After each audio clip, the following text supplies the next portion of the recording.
بسم اللہ الرحمن الرحیم قل هو اللہ احد اللہ الصمد لم یلد ولم یولد ولم یکن له کفوا احد۔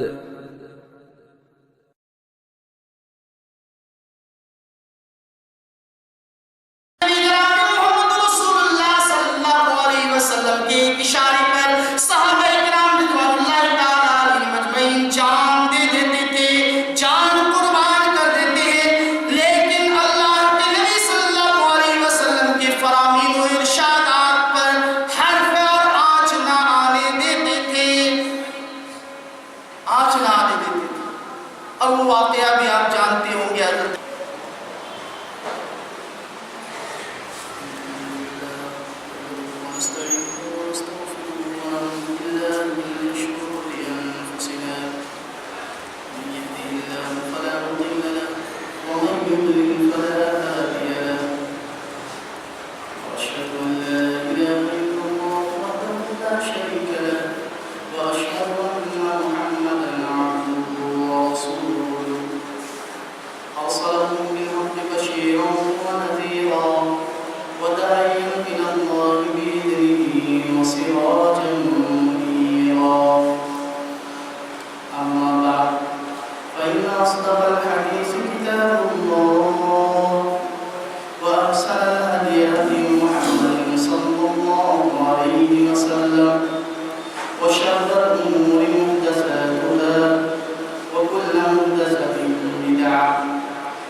انسانوں کی رشد و ہدایت، فلاح و بہبودی، کامیابی و کامرانی کے لیے گاہے بگاہے اللہ رب العزت نے اپنی نبی اور رسول اس جہان کے اندر مبعوث فرمائے، اور پھر بہت سارے نبی اور رسولوں کو اللہ تبارک و تعالی نے نبی اور رسول کی باتوں کی تائید کے لیے کتابوں کا بھی نزول فرمایا تاکہ لوگ اسے مانیں، تائید کریں، سمجھیں اور اچھی طرح جانیں اسے پڑھیں اور اس کے مطابق عمل کریں۔ کائنات کے امام محمد رسول اللہ صلی اللہ علیہ وسلم پر بھی اللہ تبارک و تعالیٰ نے کتاب نازل فرمائی، وہ ہے قرآن کریم۔ اللہ تبارک و تعالیٰ نے قرآن کریم پر نزول فرما کر کے یہ بتانا چاہتا ہے کہ اے لوگو تم قرآن کریم پر عمل کرو، محمد رسول اللہ صلی اللہ علیہ وسلم کی سیرت طیبہ کو تم اختیار کرو۔ کائنات کے امام محمد رسول اللہ صلی اللہ علیہ وسلم کی سیرت طیبہ گویا کہ قرآن ہی تھا۔ حضرت عائشہ صدیقہ رضی اللہ تعالیٰ عنہا سے کسی نے پوچھا کہ مائی عائشہ آپ اللہ کے نبی جناب محمد رسول اللہ صلی اللہ علیہ وسلم کی سیرت طیبہ کے سلسلے میں فرمائیے۔ اللہ کے نبی جناب محمد رسول اللہ صلی اللہ علیہ وسلم کی بیوی حضرت عائشہ صدیقہ رضی اللہ تعالیٰ عنہا فرمانے لگی کان خلق القرآن، کہ اللہ کے نبی صلی اللہ علیہ وسلم سرابہ قرآن تھے۔ جناب محمد رسول اللہ صلی اللہ علیہ وسلم کا اٹھنا، قرآن کے مطابق بیٹھنا، قرآن کے مطابق چلنا، قرآن کے مطابق کسی کو ہاں کرنا، قرآن کے مطابق رکنا، قرآن کے مطابق، اور جو کچھ بھی عمل تھا سارا کا سارا قرآن کے مطابق تھا۔ مائی عائشہ رضی اللہ تعالیٰ عنہ نے ایک مختصر سی بات کہہ کر کے یہ فرما دی کہ اللہ کے نبی صلی اللہ علیہ وسلم کا عمل سراپا قرآن تھا۔ اللہ کے نبی صلی اللہ علیہ وسلم اس کی تائید، اور اس کی تائید اللہ تبارک و تعالی نے خود یہ فرما دی وَمَا يَنطِقُ عَنِ الْهَوَىٰ إِنْ هُوَ إِلَّا وَحْيٌ يُوحَىٰ، نبی اپنی جانب سے کچھ بھی نہیں کرتے، جو بھی کرتے وہ وحی الہی ہوتی تھی۔ اللہ کے نبی اٹھتے قرآن کے مطابق، بیٹھتے وہ وحی کے مطابق، چلتے وحی کے مطابق، کھاتے وحی کے مطابق، نہ کھاتے وحی کے مطابق، کسی کو بیٹھنے کے لیے کہتے وحی کے مطابق، کسی کو چلنے کے لیے فرماتے وحی کے مطابق۔ کائنات کے امام محمد رسول اللہ صلی اللہ علیہ وسلم جب کسی سے کوئی بات کرتے تو قرآن کے مطابق، اور جب اللہ کے نبی صلی اللہ علیہ وسلم خاموش رہتے تب بھی قرآن کے مطابق۔ آپ یہ بات اچھی طرح جانتے ہیں کہ کائنات کے امام محمد رسول اللہ صلی اللہ علیہ وسلم کی بیوی حضرت عائشہ صدیقہ رضی اللہ تعالیٰ عنہا پر جب تہمت لگایا گیا تو حضرت عائشہ فرماتی ہیں کہ مجھے اس کا علم نہیں تھا، لیکن مصطح کی وجہ سے مجھے یہ بات میرے کانوں تک، میرے دلوں تک پہنچی۔ مائی عائشہ کہتی ہے کہ مجھے یہ بات پہنچی اور پھر مجھے بہت غم لاحق ہوا، میں رونے لگی۔ اللہ کے نبی صلی اللہ علیہ وسلم آتے اور پوچھتے عائشہ کیسی ہو؟ عائشہ کیسی ہو؟ اتنا کہہ لینے کے بعد اللہ کے نبی صلی اللہ علیہ وسلم اور دوسری بات نہیں کرتے، اور خاموش ہو کر کے چلے۔ اللہ کے نبی جناب محمد رسول اللہ صلی اللہ علیہ وسلم جس بیوی سے سب سے زیادہ محبت رکھنے والے تھے، اس بیوی سے کنارہ کشی اختیار کر رہے ہیں، یہ بھی اللہ تبارک و تعالیٰ کی وحی کے مطابق۔ غرض کہ کائنات کے امام محمد رسول اللہ صلی اللہ علیہ وسلم کوئی بھی کام اپنے جانب سے نہیں کرتے تھے، اسی لیے اللہ تبارک و تعالیٰ نے فرمایا لَقَدْ كَانَ لَكُمْ فِي رَسُولِ اللَّهِ أُسْوَةٌ حَسَنَةٌ، رسول تمہارے لیے بہترین اسوہ ہے، بہترین آئیڈیل ہے۔ دنیا جہان کے تمام تر ائمہ کو ایک طرف کر دیں گے تو وہ محمد رسول اللہ صلی اللہ علیہ وسلم کے آئیڈیل کے مطابق نہیں ہو سکتا۔ تمام تر بزرگوں کو ایک طرف کر دیں گے تو محمد رسول اللہ صلی اللہ علیہ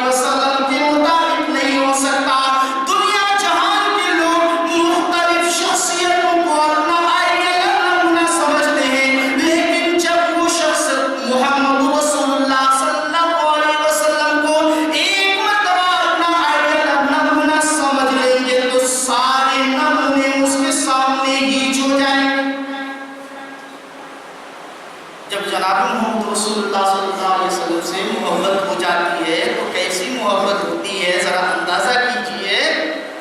غزوہ احد کے موقع پر یہ افواہ پھیل گئی کہ اللہ کے نبی جناب محمد رسول اللہ صلی اللہ علیہ وسلم نعوذ باللہ شہید ہو گئے۔ مدینہ منورہ تک یہ بات پہنچی، مدینہ منورہ تک یہ بات پہنچ گئی۔ ایک عورت اللہ کے نبی صلی اللہ علیہ وسلم کی شہادت کی خبر ان کے کانوں پر پہنچی، وہ دوڑتے ہوئے ہانپتے ہوئے غزوہ احد کے میدان پر پہنچنے لگی۔ راستے میں انہیں سنایا جاتا ہے تمہارے باپ شہید ہو گئے۔ وہ کہا کہ مجھے اس کی پرواہ نہیں، کائنات کے امام کے بارے میں تم ہمیں بتاؤ۔ کہا آگے چلی، کہا کہ تمہارے شوہر شہید ہو گئے۔ کہا اس سے بھی پرواہ نہیں، محمد رسول اللہ صلی اللہ علیہ وسلم کے سلسلے میں بتاؤ۔ کہا کہ تمہارے بیٹے شہید ہو گئے۔ کہا اس سے بھی پرواہ نہیں، محمد رسول اللہ صلی اللہ علیہ وسلم باحیات ہیں یا نہیں، اس کی خبر دو ہمیں۔ سب کوئی شہید ہو گئے، باپ بھی، بھائی بھی، اور شوہر بھی، بیٹے بھی، سارے کے سارے شہید ہو گئے۔ انہیں خبر دی جا رہی ہے کہ تمہارے باپ، تمہارے بھائی، تمہارے شوہر، تمہارے بیٹے سارے کے سارے شہید ہو گئے۔ کہا کہ اس کی مجھے چنتا نہیں ہے، اس کی مجھے فکر نہیں ہے، فکر ہے کائنات کی امام محمد رسول اللہ صلی اللہ علیہ وسلم۔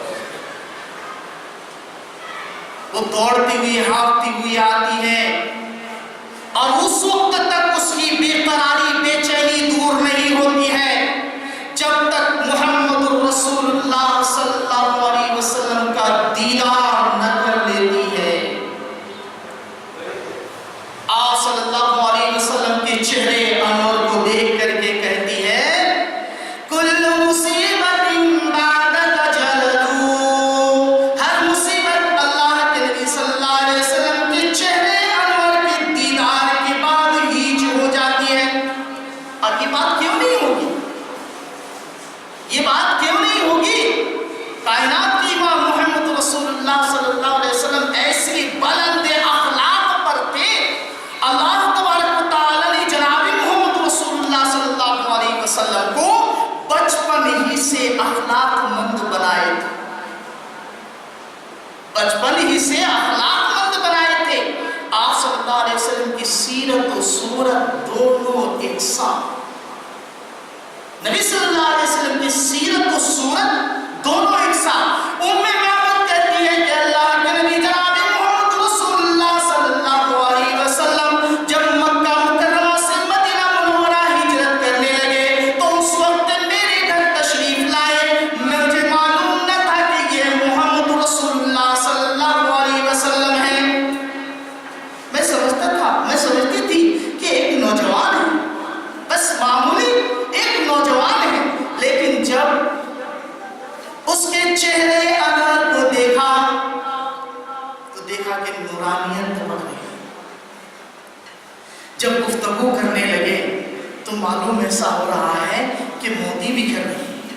صحابہ فرماتے حضرت علی رضی اللہ تعالیٰ عنہ فرماتے ہیں کہ اللہ کے نبی جناب محمد رسول اللہ صلی اللہ علیہ وسلم کے غزوہ احد کے موقع پر ایک دانت شہید ہو گئے تھے اور اس دانت کی جگہ خالی تھی۔ اللہ کے نبی صلی اللہ علیہ وسلم جب گفتگو فرما رہے تھے تو اس وقت معلوم ایسا ہو رہا تھا کہ آپ صلی اللہ علیہ وسلم کے منہ سے روشنی، موتیوں کی روشنی پھیل رہی ہے۔ ایسے تھے اللہ کے نبی صلی اللہ علیہ وسلم۔ تو اللہ کے نبی صلی اللہ علیہ وسلم جب گفتگو فرماتے تھے تو صحابہ کرام بہت غور سے سنتے تھے۔ ایک صحابی کہتے ہیں کہ جب نبی صلی اللہ علیہ وسلم گفتگو فرماتے تو بالکل ہم خاموش رہتے اور نبی صلی اللہ علیہ وسلم کی گفتگو کا ہم دھیان سے سنتے۔ ام معبد کہتی ہے کہ اللہ کے نبی جناب محمد رسول اللہ صلی اللہ علیہ وسلم کو ہم پہچانتے نہ تھے، لیکن بس نورانیت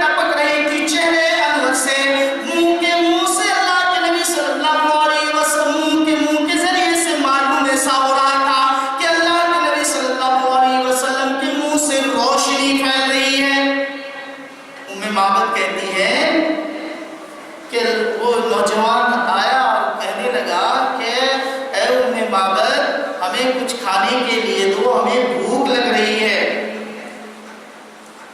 ام معبد کہتی ہے کہ میرے پاس تو کچھ بھی نہیں ہے کھانے کے لیے۔ اور اتفاق ایسا ہوا کہ ابو معبد پورے کے پورے بکریوں کے ریوڑ ہی لے کر کے چلے گئے۔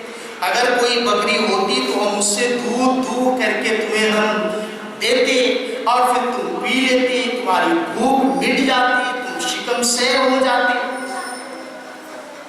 کائنات کے امام محمد رسول اللہ صلی اللہ علیہ وسلم نے گھر کے چاروں طرف نظر دوڑائی۔ آپ صلی اللہ علیہ وسلم نے دیکھا کہ ایک مریل بوڑھی لاغر کمزور بکری پڑی ہوئی ہے۔ اللہ کے نبی صلی اللہ علیہ وسلم نے فرمایا کہ ام معبد یہ ایک بکری ہے، اگر تم اجازت دو تو ہم اس سے دودھ دو لیں گے۔ ام معبد کہتی ہیں کہ اے نوجوان تمہیں معلوم ہے کہ یہ تو ایک بوڑھی بکری ہے اور کمزور ہے، اس کے تھن سوکھ چکے ہیں اور یہ اپنے ریوڑوں کے ساتھ جا نہیں پاتی ہے، اسی لیے ابو معبد نے یہیں پر اسے چھوڑ دیا ہے اس کی حالت پر، اور اس کے لیے جب واپس آئیں گے ابو معبد تو چارہ لے کر کے آئیں گے اور اس کے سامنے رکھ دیں گے۔ اس کی حیات جب تک ہے یہ رہے گی، اور اگر ہے اس کی حیات تو رہے گی، نہیں تو مر جائے۔ اللہ کے نبی جناب محمد رسول اللہ صلی اللہ علیہ وسلم نے فرمایا اے ام معبد تمہارا اجازت دینا کام ہے، دودھ دوہنا میرا کام ہے۔ ام معبد نے دیکھا کہ یہ نوجوان بہت ضد کر رہا ہے۔ ام معبد نے اجازت دے دی کہ نوجوان اگر اس سے دودھ نکل رہا ہے تو نکال دو، ہمیں اس میں کیا اعتراض ہے، ہم اچھی بکریاں رہتی، اب تم اگر دودھ دو لیتے تو اس میں ہمیں کوئی اعتراض نہیں ہوتا، یہ تو بوڑھی کمزور بکری ہے، اگر تم اس سے دودھ نکال سکتے تو نکال۔ اللہ کے نبی جناب محمد رسول اللہ صلی اللہ علیہ وسلم نے اپنا دست مبارک اس بکری کے پیٹھ پر سہلائی پھیری، اور تھن پر اللہ کے نبی صلی اللہ علیہ وسلم نے اپنے دست مبارک پر پھیری، اور پھر اس نے اپنا لعاب دہن لگایا، اپنا لعاب دہن نبی صلی اللہ علیہ وسلم نے لعاب دہن لگایا، اور پھر لعاب دہن لگانے کے بعد اس بکری کو کمر پکڑ کر کے اللہ کے نبی نے کھڑی کی، اور پھر جب وہ بکری کھڑی ہو گئی تو ام معبد سے کہنے لگی اللہ کے نبی کہ ام معبد برتن لاؤ، کٹورا لاؤ، دودھ دوئی۔ اللہ تبارک و تعالیٰ کا کرم تھا کہ وہ لاغر کمزور بکری کے تھن پہ دودھ آیا، ایک دم امنڈ آیا، اور اللہ کے نبی صلی اللہ علیہ وسلم نے اسے دودھ دیا۔ نبی صلی اللہ علیہ وسلم کے اخلاق و کردار کو دیکھیے، روایت میں آتا ہے کہ کائنات کے امام محمد رسول اللہ صلی اللہ علیہ وسلم نے دودھ دیا، اور دودھ دونے کے بعد اللہ کے نبی صلی اللہ علیہ وسلم نے پہلے نہیں پیا بلکہ ام معبد کو پلایا، حضرت ابوبکر رضی اللہ تعالیٰ عنہ کو پلائے، اور پھر حضرت ابوبکر کے غلام تھے ان کو پلائے، اور ایک نوجوان تھا انہیں بھی پلائے، بعد میں سب سے اخیر میں اللہ کے نبی جناب محمد رسول اللہ صلی اللہ علیہ وسلم نے پیا۔ یہ ہے اخلاق۔ جبکہ اللہ کے نبی جناب محمد رسول اللہ صلی اللہ علیہ وسلم بہت زیادہ بھوک میں تھے، لیکن اللہ کے نبی صلی اللہ علیہ وسلم کے اخلاق پر قربان جائیے، ہزار جان قربان ہو، انگن تو بے شمار جان قربان ہو، کہ اللہ کے نبی صلی اللہ علیہ وسلم نے دنیا والوں کو ایسی اخلاق دی کہ دنیا جہان کے کسی بھی خطے کے کسی بھی شخصیت کی ایسے اخلاق و کردار نہیں ملتے ہیں۔ ام معبد کہتی ہے کہ وہ نوجوان نے مجھے پلائے دودھ، اور پھر ابوبکر کو پلائے، پھر دوسرے نوجوان نے انہیں پلائے، پھر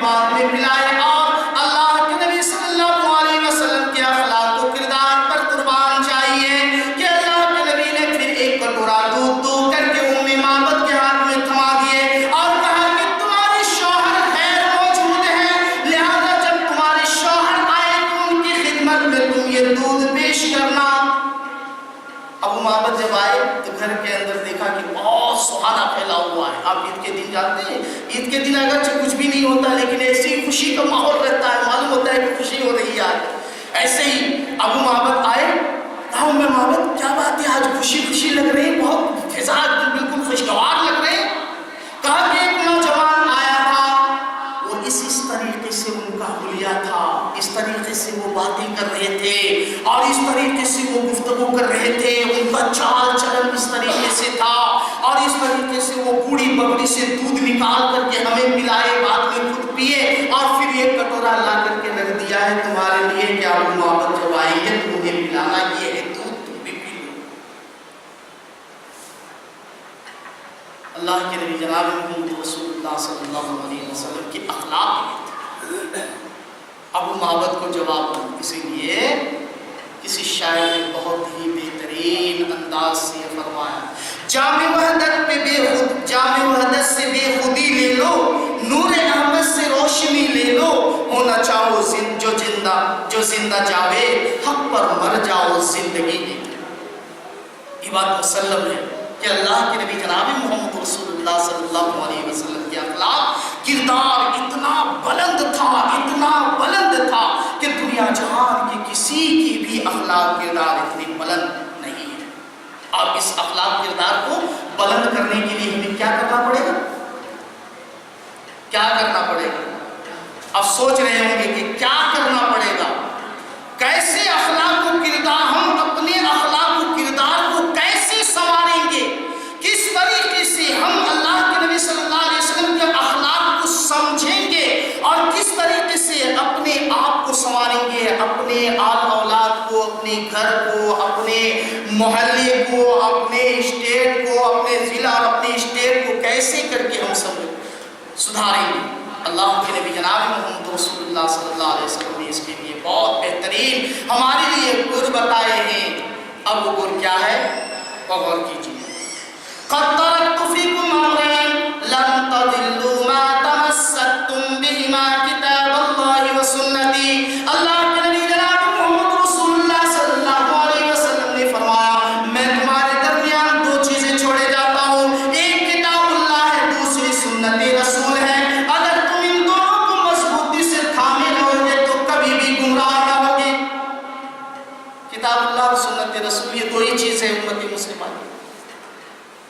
کون سے مسئلے ہیں جو کتاب اللہ کی اور سنت رسول کے اندر نہیں ہے؟ کون سی ایسی بات ہے جو کتاب اللہ اور سنت رسول کے اندر نہیں ہے؟ ایک انسان بال کٹاتا ہے، کٹنگ کرتا ہے، سوچتا ہے کہ ہم کیسے کٹنگ کریں گے۔ آپ کتاب اللہ سنت رسول پر غور کریں گے۔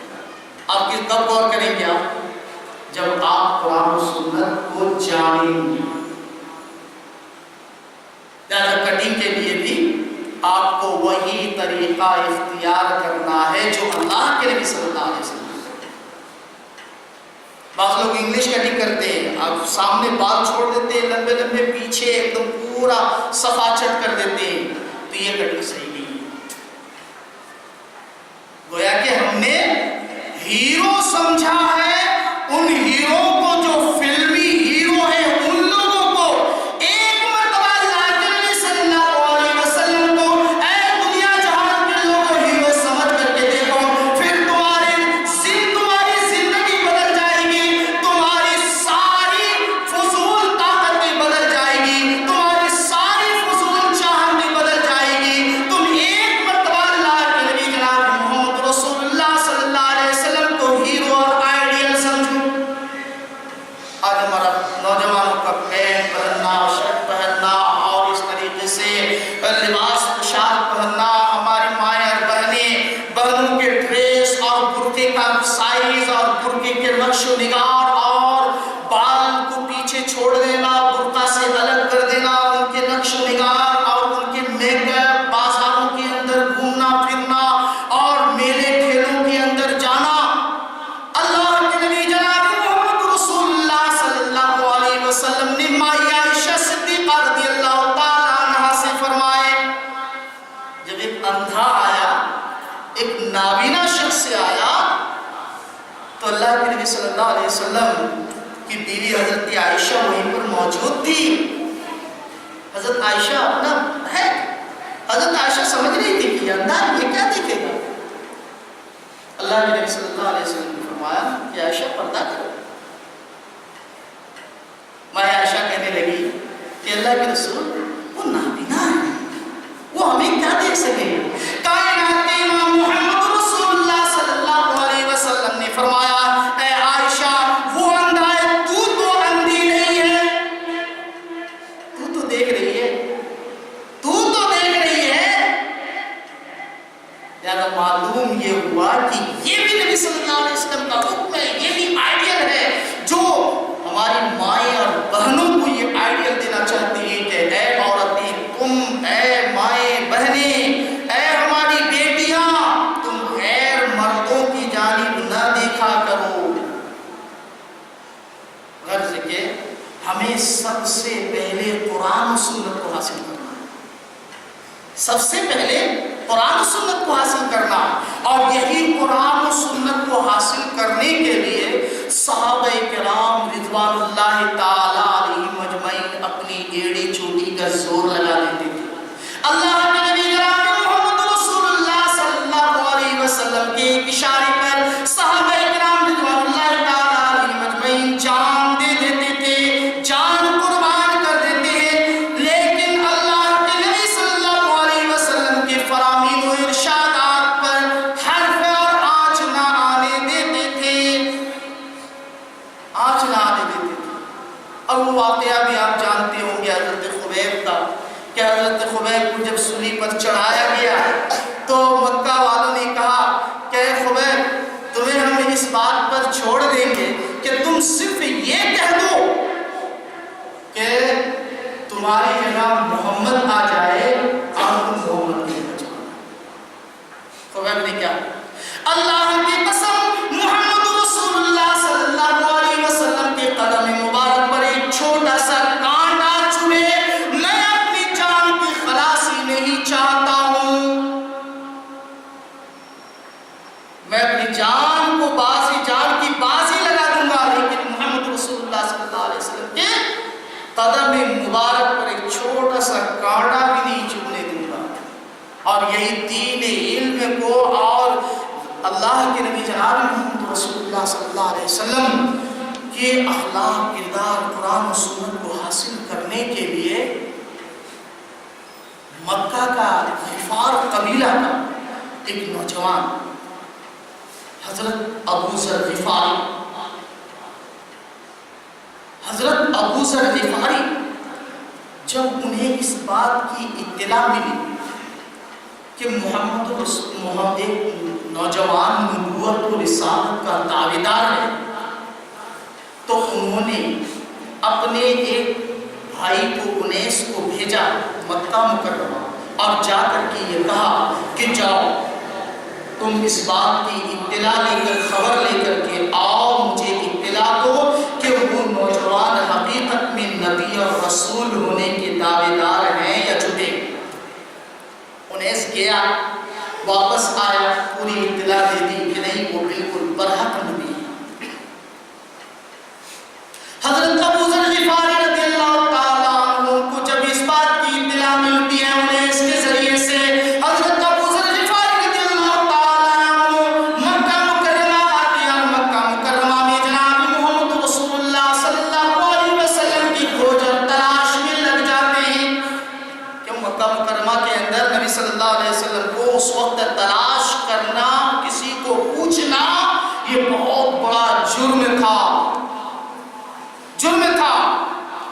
ابو ذر غفاری ایک دن رہے، حضرت علی سے ملاقات ہوئی، حضرت علی نے کچھ بھی نہیں کہا. دوسرے دن ملاقات ہوئی، تیسرے دن بھی ملاقات ہوئی. ہمت کر کے حضرت علی نے یہ کہا کہ اے نوجوان تم پردیسی لگ رہے ہو، بھلا بتاؤ کہ تم یہاں کیوں آئے ہو. کہا کہ اگر تم ہمیں ایک راز میں رکھو ایک بات تو ہم تمہیں بتائیں گے. کہا کہ بے شک ہم تمہاری بات کو راز میں رکھیں گے. کہا کہ میں محمد صلی اللہ علیہ وسلم کے پاس آیا ہوں. کہا کہ تم نے بہت اچھے آدمی سے پوچھا ہے اور بہت ہی رازدار کے پاس پوچھا ہے. ایک کام کرو، میں آگے آگے چلوں، تم آگے آگے چلو، میں پیچھے پیچھے چلوں گا، میں کنکر ماروں گا، اس طرف تم مڑ جانا اور پھر تم کو لے کر کے میں نبی صلی اللہ علیہ وسلم کے پاس لے جاؤں گا. کائنات امام محمد رسول اللہ صلی اللہ علیہ وسلم اپنے بیت کے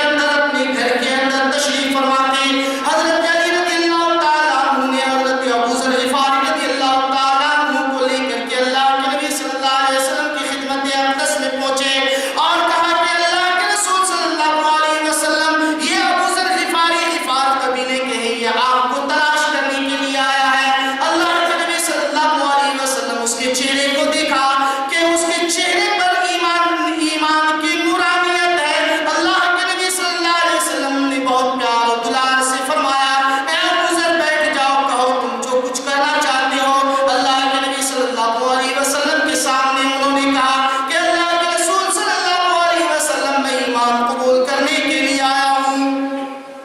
اللہ کے نبی صلی اللہ علیہ وسلم نے فرمایا کہو اشہد ان لا الہ الا اللہ واشہد ان محمد رسول اللہ۔ نبی صلی اللہ علیہ وسلم نے اسے ایمان قبول کرا، کہا کہ اللہ کے رسول یہ چھپ چھپ کر کے ہم کیوں رہیں گے؟ ہم یہ کلمہ خانہ کعبہ کی دیوار پر چڑھ کر کے کہیں گے، یہ خانہ کعبہ کی صحن پر جا کر کے کہیں گے۔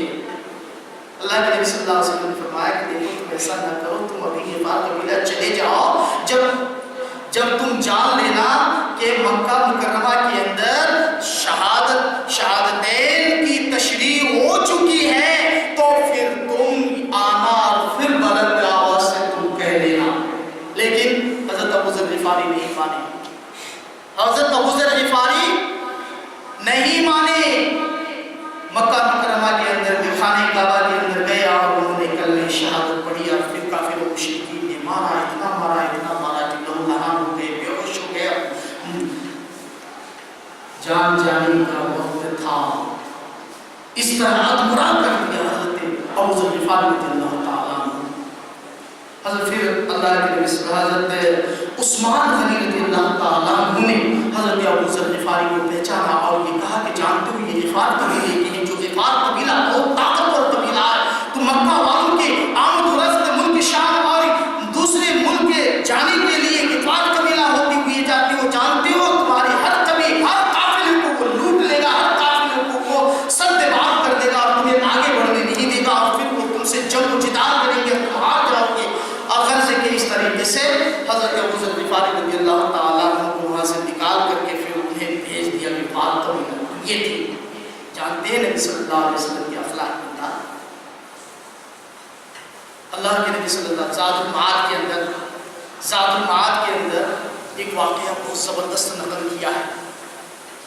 حضرت زید بن حارثہ رضی اللہ تعالیٰ عنہ، دیکھیں یہ واقعات ایسے ہیں کہ یہ واقعات آپ بارہا سنتے ہوں گے، جانتے ہوں گے، سمجھتے ہوں گے، لیکن ان واقعات سے ہمیں کیا سبق ملتا ہے؟ نبی صلی اللہ علیہ وسلم کے اخلاق، بلند اخلاق، نبی صلی اللہ علیہ وسلم کے کردار، آپ صلی اللہ علیہ وسلم کے خلق عظیم، یہ ساری چیزیں ہمیں ملتی ہے لیکن ہم انہیں نظر انداز کر دیتے ہیں۔ کائنات کے امام محمد رسول اللہ صلی اللہ علیہ وسلم کے پاس حضرت زید بن حارثہ غلام بنا کر کے لائے گئے، چھوٹے تھے، 8 یا 10 سال کے تھے۔ ان کے باپ اور چچا کو اس بات کی اطلاع مل گئی کہ مدینہ منورہ کے اندر محمد نوجوان کے پاس میرا بیٹا بھتیجا موجود ہے جو غلام بنایا گیا ہے، غلامی کی زندگی گزار رہا ہے۔ کس باپ کو اور چچا کو یہ گوارا ہوگا کہ بیٹا غلامی میں رہے؟ باپ اور چچا آئے اس امید سے کہ محمد چھوڑ دیں گے، لے جائیں گے بیٹے کو۔ نبی صلی اللہ علیہ وسلم کے پاس آئے، کہنے لگے کہ محمد یہ زید ہمارا بیٹا ہے، ہمارا بھتیجا ہے، آپ کیا لینا چاہیں گے لے لیجیے، آپ ہماری حوالے کر دیجیے، یا اگر آپ ایسے ہی دے دیں گے تو یہ آپ کا احسان ہوگا۔ کائنات کے امام محمد رسول اللہ صلی اللہ علیہ وسلم نے فرمایا کہ دیکھو ایسا کرو کہ یہ بات تو ہم تمہارے حوالے تو کر دیں گے لیکن تم اسے زبردستی نہیں لے جا سکتے، تم انہیں زبردستی نہیں لے جا سکتے، اس کی منشا کے مطابق ہی تمہیں کام کرنا پڑے گا۔ یہ بات منظور ہے؟ باپ اور چچا نے کہا کہ ہم تو باپ یا چچا ہیں، ہمارے ساتھ کیوں نہیں آئے گا یہ بچہ؟ آ جائے گا۔ اللہ کے نبی جناب محمد رسول اللہ صلی اللہ علیہ وسلم نے زید کو آواز دی اور کہا کہ زید باہر آؤ اور دیکھو کہ تمہارے یہ کون آئے ہیں، جانتے ہو یہ تمہارے کون ہیں؟ زید نے کہا کہ اللہ کے رسول یہ میرے باپ ہیں۔ کہا کہ یہ کون ہے؟ کہا کہ اللہ کے رسول یہ میرے چچا ہیں۔ اے اللہ کے نبی جناب محمد رسول اللہ صلی اللہ علیہ وسلم نے فرمایا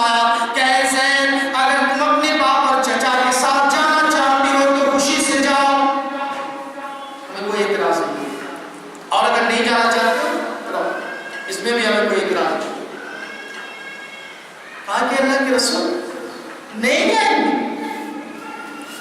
ہم اپنے باپ اور چچا کے ساتھ نہیں جائیں گے، اپنے گھر واپس نہیں جائیں گے، ہم آپ کے ساتھ رہیں گے۔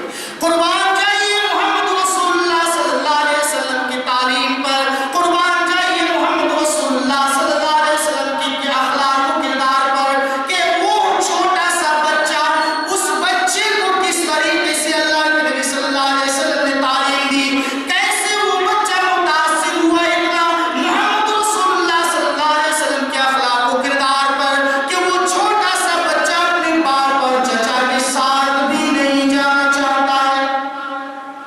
چچا باپ نے کہا کہ بیٹا تمہیں غلامی کی زندگی کو ترجیح دے رہے ہو آزادی کی زندگی پر؟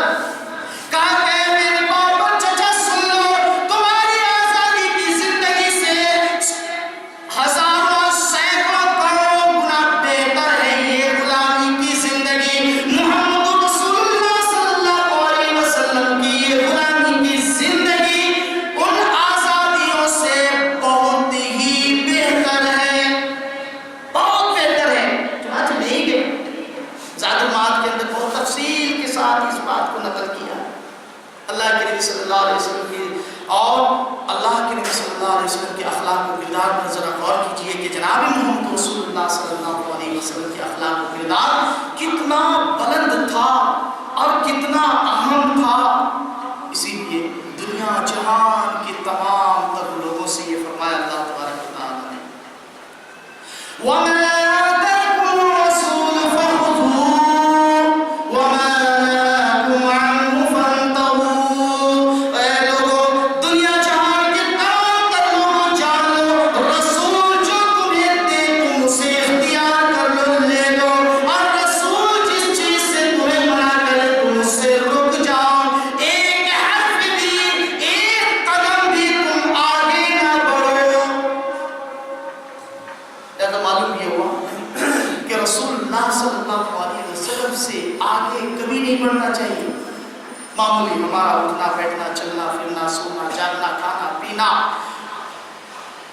گھر کا مسجد کا مدرسے کا اور باہر دکان کا مکان کا بازار کا، اور انفرادیت یعنی تنہائی کی اجتماعیت کی، یہ ساری چیزوں کے اندر ہمیں نبی صلی اللہ علیہ وسلم کی اخلاق و کردار کو ہمیں دیکھنا، نبی صلی اللہ علیہ وسلم کی سنتوں کو ہمیں دیکھنا ہے۔ نبی صلی اللہ علیہ وسلم کس طریقے سے اٹھے، کس طریقے سے بیٹھے، کس طریقے سے چلتے تھے، کس طریقے سے آپ صلی اللہ علیہ وسلم کھاتے تھے، کس طریقے سے پیتے تھے، کس طریقے سے آپ کا بیٹھنا تھا، کس طریقے سے اٹھنا تھا، کس طریقے سے سوتے تھے، کس طریقے سے بیٹھتے تھے، کس طریقے سے اللہ کے نبی صلی اللہ علیہ وسلم اپنے اولاد اور ازواج کے ساتھ معاملات کرتے تھے، ان کے ساتھ کتنی بہترین انداز سے اللہ کے نبی صلی اللہ علیہ وسلم بات کرتے تھے، گفتگو کرتے تھے۔ آج ہمارا معاملہ کیا ہے؟ اگر دکان میں لڑائی ہوئی کسی سے، معاملات لین دین میں لڑائی ہوئی کسی سے، جھگڑے فساد باہر بازار کے اندر ہوئی، مارکیٹ کے اندر ہوئی، کہیں دوسری جگہ ہوئی، کسی دوسرے کے ساتھ لڑنے ہوئے، فساد ہوئے، اس کا غصہ ہم بیوی بچوں پر آ کر کے گھر میں ڈال دیتے۔ اللہ کے نبی جناب محمد رسول اللہ صلی اللہ علیہ وسلم کی بیوی حضرت عائشہ صدیقہ رضی اللہ تعالیٰ عنہا فرماتی ہیں کہ اللہ کے نبی صلی اللہ علیہ وسلم نے کبھی ہمیں مارا نہیں، کبھی اللہ کے نبی صلی اللہ علیہ وسلم نے ہمیں برا بھلا کہا نہیں، کبھی اللہ کے نبی صلی اللہ علیہ وسلم نے ہمیں ہماری کسی بات پر نکتہ چینیاں نہیں کی، ہمیں زجر و توبیخ نہیں کی۔ ہاں اگر قرآن و سنت کے متخلاف ہوتا تب اللہ کے نبی صلی اللہ علیہ وسلم ہمیں زجر و توبیخ کرتے، ہماری باتوں پر ٹوکتے، ہماری باتوں کے مطابق اللہ کے نبی صلی اللہ علیہ وسلم قرآن و سنت کی بات بتاتے۔ غرض کہ اللہ کے نبی صلی اللہ علیہ وسلم نے ازواج مطہرات اور آپ نے آل اولاد کسی کو بھی مارا نہیں، کسی کو بھی ٹوکا نہیں، کسی کو بھی کچھ بھی کبھی بھی برا بھلا نہیں کہا۔ دیکھیے اللہ کے نبی صلی اللہ علیہ وسلم کہ جو جانی دشمن تھے، جو اللہ کے نبی صلی اللہ علیہ وسلم کے مالی دشمن تھے، جو صحابہ کرام کے دشمن تھے، جو ازواج مطہرات کے دشمن تھے، جو صحابہ کرام کے چھوٹے چھوٹے بچوں کے دشمن تھے، جو صحابیات کے دشمن تھے، ایسے لوگوں کو بھی اللہ کے نبی صلی اللہ علیہ وسلم نے معاف کر دیا۔ اس سے بڑھ کر آپ صلی اللہ علیہ وسلم اس سے بڑھ کر اللہ کے نبی صلی اللہ علیہ وسلم کے اخلاق و کردار کیا ہو سکتا ہے؟ ہمیں مکہ کا واقعہ سن، اللہ کے نبی صلی اللہ علیہ وسلم مکہ سے مدینہ ہجرت کر کے آئے، کیا خوشی سے آئے تھے؟ خوشی سے آئے تھے، مکہ چھوڑ کر کے آئے تھے۔ کائنات کے امام محمد رسول اللہ صلی اللہ علیہ وسلم جب مکہ چھوڑ رہے تھے، آپ صلی اللہ علیہ وسلم کے دونوں آنکھ سے آنسو جاری تھا۔ مدینہ منورہ پہنچے، اور مدینہ منورہ پہنچنے کے بعد اللہ تبارک و تعالیٰ سے یہ دعا کی کہ پروردگار عالم تو مکہ مکرمہ کی طرح اس میں ہمیں محبت ڈال دے، مکہ مکرمہ کی طرح اس کے اندر ہمیں الفت ڈال دے، مکہ مکرمہ کی طرح تو ہمیں اس سے شہر سے محبت کرنے والا بنا ہے۔ پروردگار عالم مکہ مکرمہ کی طرح یہاں بھی پھل اور ثمرات تو ہمیں عطا فرما۔ اللہ تعالیٰ نے نبی صلی اللہ علیہ وسلم کی دعا قبول فرما۔ تو مکہ مکرمہ چھوڑ کر کے نبی صلی اللہ علیہ وسلم مدینہ منورہ تشریف لائے تھے، تو کوئی خوشی سے نہیں، کافر و مشرکین کی ظلم و ستم سے، کافر و مشرکین اللہ کے نبی جناب محمد رسول اللہ صلی اللہ علیہ وسلم کی جان کے در پہ ہو گئے تھے۔ آپ صلی اللہ علیہ وسلم کے تاج میں تھے، آپ صلی اللہ علیہ وسلم کو ہر موقع پر تلاش کر رہے تھے، ہر جگہ پر تلاش کر رہے تھے۔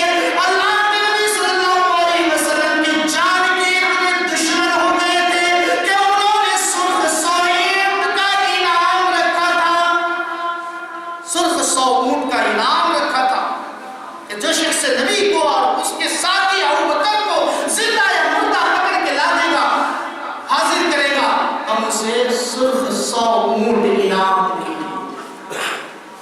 اللہ کے نبی صلی اللہ علیہ وسلم راتوں رات نکل دیا، بہت پیچیدہ راستے سے نکل کر کے ہوتی ہوئی ہے کئی دنوں کے سفر کے بعد جناب محمد رسول اللہ صلی اللہ علیہ وسلم مدینہ منورہ پہنچے۔ جب مکہ فتح ہوتا ہے، مکہ فتح ہو گئے تو وہیں پر اللہ کے نبی صلی اللہ علیہ وسلم کی جانی دشمن، نبی صلی اللہ علیہ وسلم کی مالی دشمن، ازواج مطہرات کے دشمن، وہیں پر صحابہ کرام رضوان اللہ تعالیٰ علیہ اجمعین کے دشمن، صحابیات کے دشمن، اور دوسرے صحابہ کرام رضوان اللہ تعالیٰ علیہ اجمعین کے مال و دولت کو ہڑپنے والے، ان کے آل اولاد کو جان سے مارنے والے، ان کی دکان و مکان کو جلانے والے، سبھی ایک سب میں کھڑے تھے۔ کائنات کے امام محمد رسول اللہ صلی اللہ علیہ وسلم کے سلسلے میں وہ یہ بات جانتے تھے کہ محمد رسول اللہ صلی اللہ علیہ وسلم پر ہم نے اتنے سارے ظلم کیے، مسلمانوں پر ہم نے اتنے سارے ظلم کیے، آج کے دن تو یہ مسلمان ہمیں چھوڑیں گے نہیں، لیکن ان کافر و مشرکین کی دلوں پر ایمان نہیں تھا، وہ کافر و مشرکین جناب محمد رسول اللہ صلی اللہ علیہ وسلم کے اخلاق و کردار پر دھیان نہیں دیا تھا، وہ غور و فکر نہیں کیا تھا نبی اکرم صلی اللہ علیہ وسلم کے اخلاق و کردار پر۔ ورنہ جناب محمد رسول اللہ صلی اللہ علیہ وسلم کے کہنے پر نبی صلی اللہ علیہ وسلم نے جب یہ فرمایا کہ لا تثریب علیکم اليوم، آج کے دن کسی پر کوئی سرزنش نہیں، سب کو بخش دیے جاتے ہیں، سب کے لیے معافی ہے، جو ابو سفیان کے گھر میں جائے انہیں بھی معاف ہے، جو اپنے گھر کا دروازہ بند کر لے اسے بھی معافی ہے، جو خانہ کعبہ کے پردے پکڑ لے اسے بھی معافی ہے، جو خانہ کعبہ کے اندر گھس جائے اسے بھی معافی ہے، جو اپنے گھر اپنے ہتھیار ڈال دے اسے بھی معافی ہے، جو سر جھکائے ہوئے ہمارے پاس آ جائے انہیں بھی معافی ہے، جو اپنے مانگے انہیں بھی معافی ہے، ابو سفیان کے گھر جو پناہ لے لے اسے بھی معافی ہے۔ غرض کہ اللہ کے نبی صلی اللہ علیہ وسلم نے عام معافی کا اعلان کر دیا۔ ایسے دشمن موجود تھے لیکن سب کو معاف کر دیا۔ آج ہم مسلمانوں کی اخلاق کردار پر ذرا غور کیجیے، ذرا معمولی سے معمولی بات ہو جاتی ہے تو بات بند کر دیتی ہے، گفتگو بند کر دیتی ہے۔ اللہ کے نبی محمد رسول اللہ صلی اللہ علیہ وسلم نے فرمایا جو شخص ایک مسلمان دوسرے مسلمان سے 3 دن سے زیادہ بات کرنا بند کر دے، اس کی ساری عبادتیں ناقابل قبول ہوتی ہے۔ اے مسلمان غور کرو ذرا، تھوڑی تھوڑی بات میں رنجش نے ایک دوسرے سے ہم بات کرنا بند کر دیتے ہیں، سلام کلام کرنا بند کر دیتے ہیں اور گفتگو کرنا بند کر دیتے ہیں. تھوڑی ابھی کولار کے اندر 4 یا 5ویں سال میں وہاں ایک ڈاکٹر ہیں، ڈاکٹر ضیاء اللہ، ایک غیر جماعتی بھائی نے انہیں چاقو مار دیا پیٹ میں،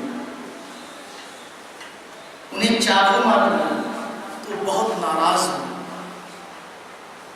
انہیں اسپتال میں ایڈمٹ کیا، روٹی پر بھی ذرا سا تراش آ گیا تھا. میں نے اس کی عیادت کے لیے پہنچا. پہنچنے کے بعد میں نے کہا کہ ڈاکٹر صاحب، اللہ کے نبی صلی اللہ علیہ وسلم ایسے تھے اور نبی صلی اللہ علیہ وسلم کے اخلاق کردار اس طریقے سے تھا، اور نبی صلی اللہ علیہ وسلم کے جانی دشمن، مالی دشمن اور ازواج صحابہ کرام رضوان اللہ تعالیٰ علیہم کے دشمنوں کو بھی آپ صلی اللہ علیہ وسلم نے معاف کر دیا. معمولی آپ 2-4 دن رہیں گے میڈیکل میں، ڈاکٹر ہسپتال میں، پھر ٹھیک ہو جائیں گے.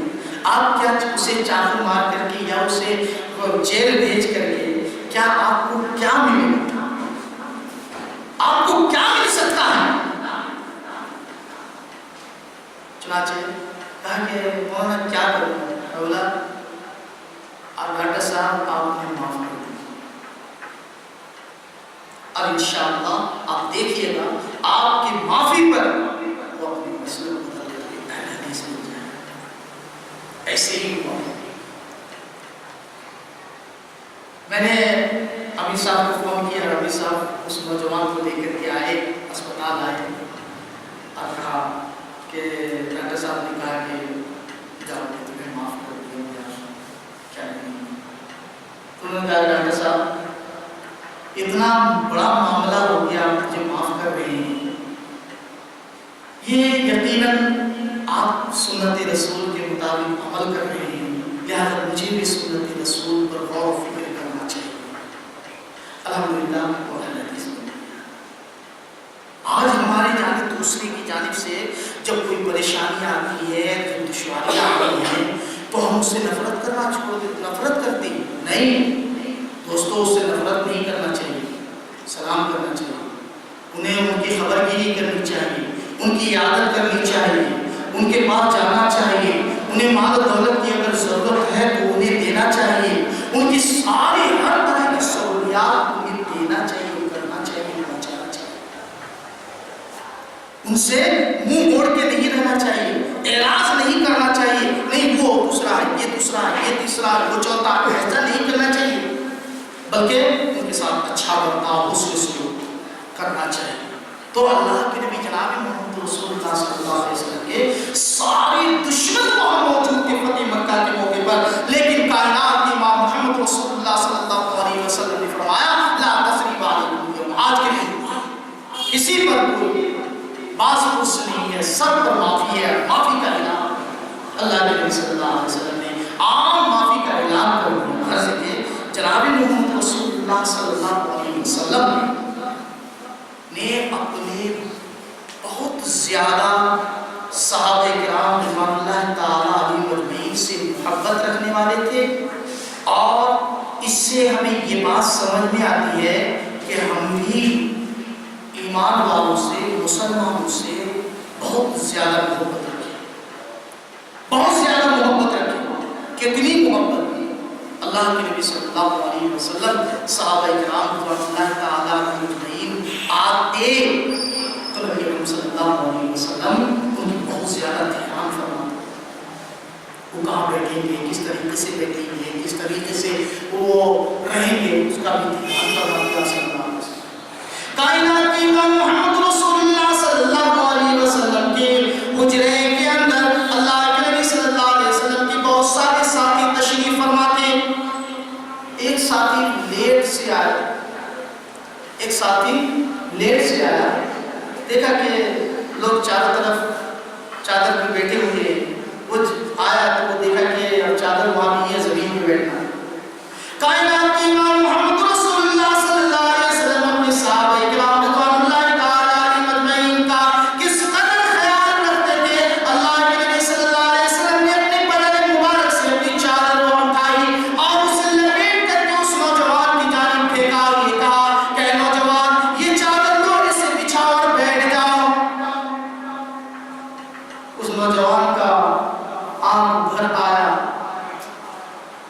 اس نوجوان کی آنکھ بھر آئی، رونے لگے، چادر کو اٹھایا، بوسہ دیا، آنکھ سے لگایا اور اللہ کے نبی صلی اللہ علیہ وسلم کی خدمت اقدس میں بھیج واپس کر دی کہ اللہ کے رسول آپ کی چادر مبارک پر میں بیٹھوں، یہ گوارا نہیں ہے، یہ گوارا نہیں ہے۔ اللہ کے نبی صلی اللہ علیہ وسلم دھیان دیتے تھے۔ اسی طریقے سے آپ کے گھر آئے یا آپ کی مسجد آئے تو اسے بٹھانا چاہیے، اسے اچھی گفتگو کرنا چاہیے، اسے اچھا معاملات کرنا چاہیے، اس کے ساتھ حسن سلوک کرنا چاہیے۔ آج مسلمانوں کے کردار ایسی گھٹیا ہو چکا ہے کہ مسلمان خود سوچ ہی نہیں پا رہا ہے کہ ایک مسلمان پر ہم کیسے بھروسہ کریں۔ ایک مسلمان کا لین دین، اٹھنا بیٹھنا، چلنا پھرنا، سوچ سمجھ اتنا گھٹیا ہو چکا ہے، اتنا گھٹیا ہو چکا ہے۔ اسی لیے علامہ اقبال رحمۃ اللہ علیہ نے بہت بہترین انداز سے یہ فرمایا، وَزَعَمْتُمُ النَّصَارَىٰ تَمَدُّنُ وَزَعَمْتُمُ النَّصَارَىٰ تَمَدُّنُ، یہ وہ مسلمان ہیں جنہیں دیکھ کے شرمائے یہود۔ یہودی بھی آج پیچھے ہو گئے، کافر مشرک بھی پیچھے ہو گئے، نصارہ بھی پیچھے ہو گئے۔ آج مسلمان کی اخلاق کیا؟ فلم بینی کرنے والے مسلمان سب سے زیادہ، اسی طریقے سے ہیرو کی نقالی کرنے والے مسلمان سب سے زیادہ، مسلمان دیانتداری، امانتداری کو پامال کرنے میں سب سے زیادہ، مسلمانوں کے اندر شرافت اور مسلمانوں کے اندر عزت و آبرو بچانے کے مادے کم، غرض کے پورے بد اخلاقیاں آج مسلمانوں کے اندر کوٹ کوٹ کر کے بھرے ہیں۔ یہود و نصارہ بھی پیچھے ہیں، کافر و مشرکین بھی پیچھے ہیں، اور تمام تر ادیان باطلہ بھی اس میں ہیچ ہیں۔ مسلمان کے اخلاق، کردار، ان کی گفتار، رفتار، چال چلن، ان کے اٹھنے بیٹھنے اور کھانے پینے، سونے جاگنے، چلنے پھرنے اور قضائے حاجت، اجتماعیت، انفرادیت اور خلوت و جلوت، ہر قسم کے ہر طریقے کے پر ہر چیز کے اندر مسلمان اتنے گھٹیا ہو چکے ہیں کہ مسلمانوں کو مسلمانوں سے ڈر لگتا ہے، مسلمانوں کو مسلمانوں سے ڈر لگتا ہے۔ اور آپ جانتے ہیں مسلمانوں کو مسلمانوں سے کیوں ڈر نہیں لگتا ہے، اس بات سے آپ اچھی طرح واقف ہیں۔ دنیا کے کس خطے میں آ کر کے مسلمان غلط کام کر رہا ہے، ہندوستان میں آ کر کے یہ مسلمان بدنام ہو رہے ہیں۔ دنیا کے کس کونے پر کچھ نام لیوا مسلمان کچھ غلط کام کر رہا ہے، کچھ حرکتیں کر رہا ہے، اور بیچارے ہندوستان کے مسلمان، معصوم مسلمان یہ بدنام ہو رہے ہیں۔ کیوں؟ یہ مسلمانوں کی کردار جو وہاں کیا جا رہا ہے، یہاں بدنام ہو رہے ہیں، اور یہی ہے اخلاق، یہی ہے کردار آج مسلمانوں کے۔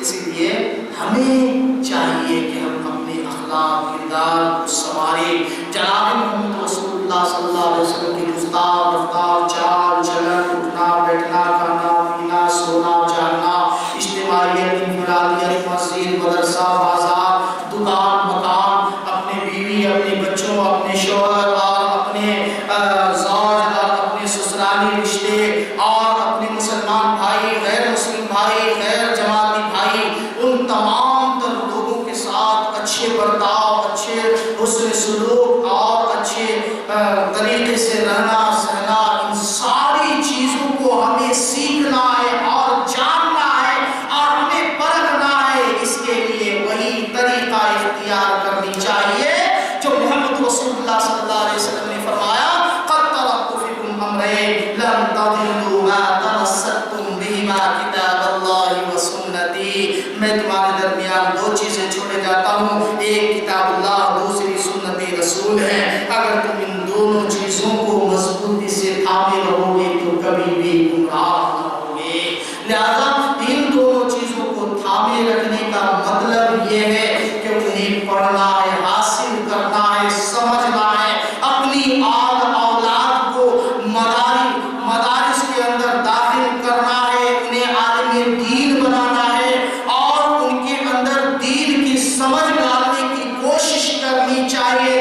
اللہ کے نبی صلی اللہ علیہ وسلم بچوں کے لیے دعائیں فرماتے تھے، اللہم یفقہہ فی الدین وعلمہ التاویل۔ یا اولاد کی دعائیں ہیں، اللہم علمہ الکتاب، اے پروردگار عالم کسی کتاب کا علم بتا، اپنے اولاد کے لیے دوسرے کے اولاد کے لیے دعائیں کرنی چاہیے۔ لہذا کتاب و سنت کو مضبوطی سے تھامے رکھنے کا مطلب ہی ہے نبی صلی اللہ علیہ وسلم کے اخلاق و کردار کو اپنانا، اور نبی صلی اللہ علیہ وسلم کے اخلاق و کردار کو اپنانے کا مطلب ہی ہے کتاب و سنت کو اپنانا۔ لہذا ہمیں کتاب و سنت کو اپنانا، محمد رسول اللہ صلی اللہ علیہ وسلم کے اخلاق و کردار کو اپنانا، یہ دونوں برابر ہیں۔ اللہ تبارک و تعالیٰ سے ہم یہ دعا کریں گے کہ پروردگار عالم تو ہمیں اور تمام مسلمانوں کو اچھے اخلاق والے بنا۔ اے پروردگار عالم تو ہمیں کتاب و سنت والا بنا، کتاب و سنت کے مطابق عمل کرنے والا بنا، کتاب و سنت کے مطابق ہمیں چلنے والا بنا، کتاب و سنت کو اپنا لائق عمل بنانے کی توفیق عطا فرما۔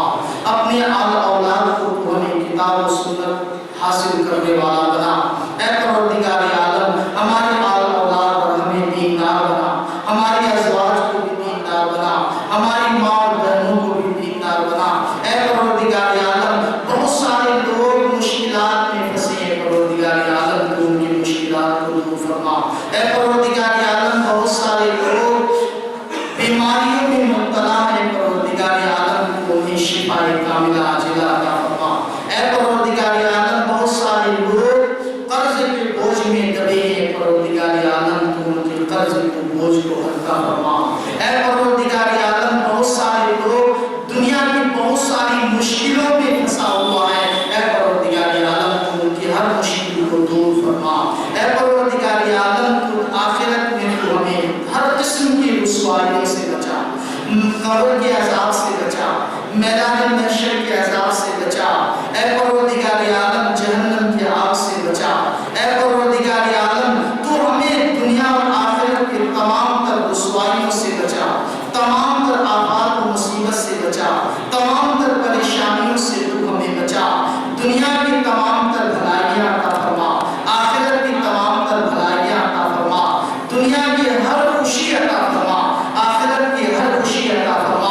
اے پروردگار عالم محمد رسول اللہ صلی اللہ علیہ وسلم کی سیرت طیبہ کو تو ہمیں اپنانے اور اس کی نشر و اشاعت کرنے کی توفیق عطا فرما۔ اے پروردگار عالم تو ہمیں محمد رسول اللہ صلی اللہ علیہ وسلم سے حقیقی معنی میں محبت کرنے والا بنا۔